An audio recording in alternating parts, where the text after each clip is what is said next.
La saison vient tout juste de débuter, on a joué à peine 4 matchs en Liga quand on nous annonce qu'il y a déjà un leak du nouveau maillot du FC Barcelone pour la saison prochaine. Mais cette saison-là, laissez-nous déguster, ça fait à peine 4 matchs que le maillot a déjà fuité. Bon, pour moi, il n'est pas beau. J'annonce directement la couleur. D'ailleurs, on va commencer cette vidéo actualité directement par cette information. Et ensuite, on fera un rapide tour de presse comme à notre habitude en regardant les déclarations de Gundogan, de Gavi et aussi une page Mercato car le FC Barcelone souhaite acquérir les services d'un nouveau numéro 6, d'un nouveau pivot et ce, dès janvier. Il y a déjà des noms sur la table. On va en parler durant cette vidéo actualité. Si le contenu vous plaît, n'hésitez pas à lâcher le petit like, le petit abonnement. Ça ferait extrêmement plaisir et on est parti. Commençons par le probable nouveau maillot du FC Barcelone. Selon certains, c'est un réel leak. Genre, il va vraiment être comme ça. J'aime pas. L'idée du maillot noir, je valide. Pour moi, ça pourrait être excellent. Mais le fait qu'il y ait un mélange de noir, rouge et bleu, je trouve que ça fait trop. Surtout au niveau du col. Pourquoi mettre bleu et rouge au niveau du col? Une couleur unique, ça n'aurait pas fait de mal. Genre tout noir avec du rouge. Ça va. Tout noir avec du bleu. Ça va. Mais tout noir avec du rouge et du bleu, moitié-moitié. Je trouve pas ça exceptionnel. Je sais pas c'est qui le styliste du FC Barcelone, mais ce qui est sûr, c'est qu'on n'a pas forcément les mêmes goûts. Je sais que ça va plaire à certains, c'est normal, parce qu'on a tous des goûts différents. Je vais m'abstenir sur ce maillot. Je le trouve pas forcément très joli,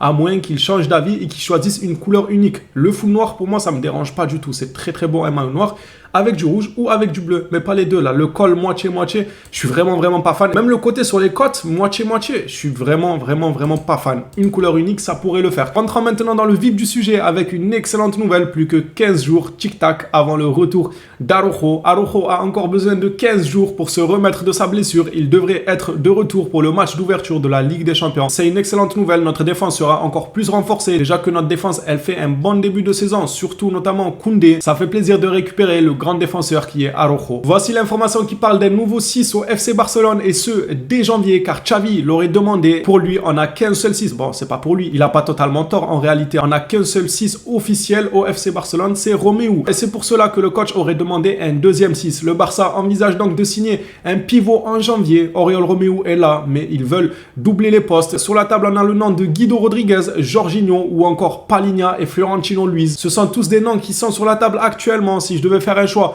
bon, j'ai pas suivi tous les joueurs, je ne les ai pas tous regardés évoluer, mais je partirai sur Palhinha, qui est très talentueux. Si jamais on arrive à arracher Palhinha, ça risque de faire mal, mais surtout, je pense, ça risque d'être cher aussi d'aller chercher Palhinha. On va suivre ça dès janvier. Le Barça suivrait également Hugo Sotelo, joueur du Celta Vigo, avec insistance. Je vous mens pas, je ne le connais pas, je sais pas ce qu'il vaut. Est-ce que c'est un joueur prometteur ou pas? Je n'en ai aucune idée. S'il y en a qui connaissent le joueur, n'hésitez pas à nous faire un petit paragraphe dans les commentaires. Vous connaissez la musique, pour nous informer un peu que vaut réellement ce joueur. Ça, c'est le Xavi qu'on aime. Regardez cette conversation entre Xavi et Jordi Alba. Ça fait plaisir. Xavi a dit à Jordi Alba, donc quand il était encore au club, Jordi Alba, là, il ne l'est plus. Si à un moment donné, tu es déçu, alors je suis vraiment désolé. Je tiens beaucoup à toi. Je t'admire et je te respecte. Tu sais, ce n'est rien de personnel, mais parfois, en tant qu'entraîneur, tu dois prendre des décisions. Ça, c'est super, Xavi. Ça, c'est du caractère. Là, pour moi, c'est du caractère. C'est pas quand tu insultes sur le banc à tout va. Dès la 30e seconde, tu insultes l'arbre généalogique de tous les joueurs. Non, là, c'est du caractère, là. Je suis désolé. En fait, c'est trop pro. Là, c'est très professionnel. Il lui dit qu'il est désolé, mais des fois, en tant que coach, il faut prendre des décisions. Donc, amitié, pas amitié, il faut faire avec et c'est très bien. Et on voit la gueule de Jordi Alba, il est pas content.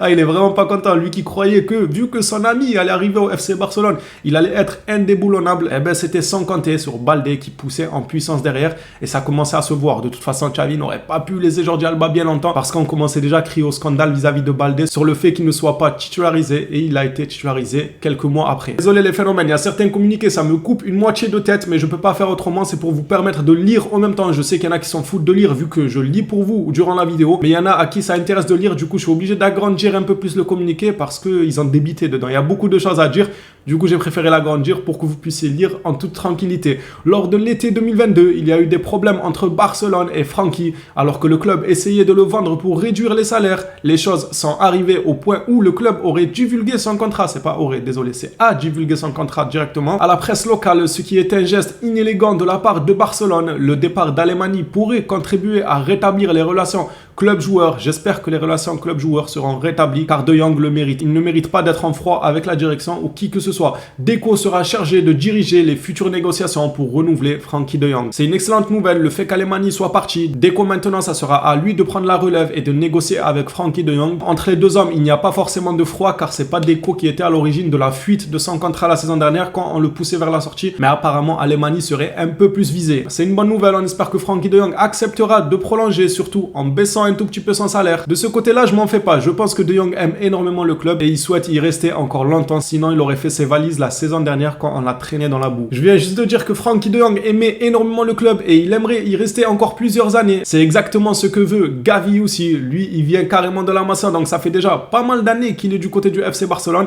et il souhaite que l'aventure continue. Gavi nous dit: j'espère rester au FC Barcelone pour toujours car c'est le club de mes rêves. On le voit, Gavi, t'inquiète pas, on voit à quel point tu te donnes sur le terrain, tu te donnes à fond sur chaque ballon, tu le joues comme si c'était le dernier ballon. Il a raison, c'est un très très bon état d'esprit. D'ailleurs, même Koundé a fait un communiqué pour saluer ça de la part de Gavi. Il a dit que le gars, il nous remotive tous. Il donne toujours le bon exemple dans les duels et quand il baisse en intensité, ça se ressent directement dans le match. C'est vrai que Gavi apporte énormément d'intensité. Il apporte ce petit quelque chose en plus. C'est une pile sur le terrain. Mais en faux ailier gauche, ça va 2 minutes. Xavi, cesse les conneries s'il te plaît. J'espère que c'est Félix qui va récupérer ce poste de faux ailier gauche. Et par la suite, on avisera sur qui pourrait débuter titulaire sur ce trident-là au milieu de terrain et ceux qui finiront sur le banc. J'ai envie de vous dire, c'est pas un échec. C'est pas un échec. Pour être une équipe compétitive, il faut avoir un banc compétitif. Donc peu importe parmi les Gundogan, De Jong, Pedri, Gavi, tout ça, peu importe qui fera les frais d'aller sur le banc, il participera grandement au projet et son entrée apportera énormément. Faut arrêter de croire qu'un joueur qui va sur le banc, c'est automatiquement un joueur nul, un joueur dont le club n'a pas besoin. C'est totalement faux, on en a déjà longuement discuté. Pour terminer cette vidéo actualité, on va finir par une déclaration de Gundogan. Il y a eu pas mal de déclarations des joueurs aujourd'hui.